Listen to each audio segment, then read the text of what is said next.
அதாவது ஒரு கோயிலில் கல்யாணம் பண்ணணும் அப்படிங்கிறது தான் வந்துட்டு நம்மளுடைய பாரம்பரியம், பண்பாடு, நிறைய விஷயங்கள் நடக்குது, நம்ம ஃபேமிலி நடந்திருக்கு. ஆனால் ஒரு கோயிலில் திருமணம் நடந்துக்கிட்டே இருக்கு. ஆனால் சமீபத்தில் பார்த்தீங்கன்னா அங்கே இந்த திருமணங்கள் எல்லாமே விவாகரத்தில் முடியுது அப்படின்னும் போது கோயில் நிர்வாகமே இனிமே இங்கே திருமணமே யாரும் பண்ணாதீங்க தயவு செஞ்சுன்னு சொல்றது இருக்கு இல்லையா?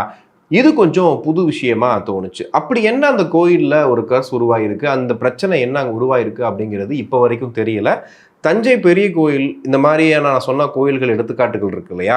இந்த கோயில்களில் இந்த விளக்க முடியாத மர்மங்கள் சொல்லுவாங்கல்ல, இங்கே போனால் இப்படி நடக்குது, அது தற்செயலோ இல்லை உள்ளே போனால் நடக்குதோ அப்படிங்கிறது நமக்கு தெரியாது. ஆனால் அந்த பேசு பொருள் இருக்குல்ல, அது அதிகமாகி அதிகமாகி நிறைய இடங்கள்ல இந்த மாதிரி மாறிக்கிட்டே இருக்கு.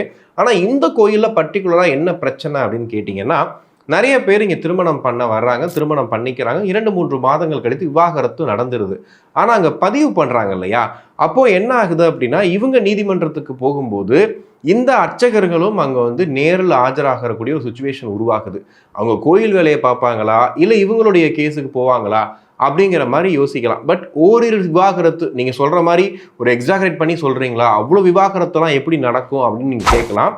ஆனால் சமீபத்தில் அவ்வளோ விவாகரத்துகள் நடந்ததுனால மட்டுமே இந்த கோயிலுக்கு இருக்கக்கூடிய ஒருத்தர் முதல்வர் குழுக்கே வந்து மனு போகிற அளவுக்கு மாறி இருக்கு. ஏன்னா இவங்க அர்ச்சகர்களாக இருந்து அவங்களுடைய மண்டல பூஜைகள், தொடர்ந்து நடக்கக்கூடிய பூஜைகளை பார்க்கறத தாண்டி நீதிமன்றத்துக்கு போய் இந்த விவாகரத்துக்கான விளக்கத்தை கொடுக்கறது வந்து அவங்களுக்கு ஒரு பெரிய வேலையாக மாறிடுது, ஒரு பணிச்சுமை அதிகமாகுது அப்படின்னு சொல்லியிருக்காங்க.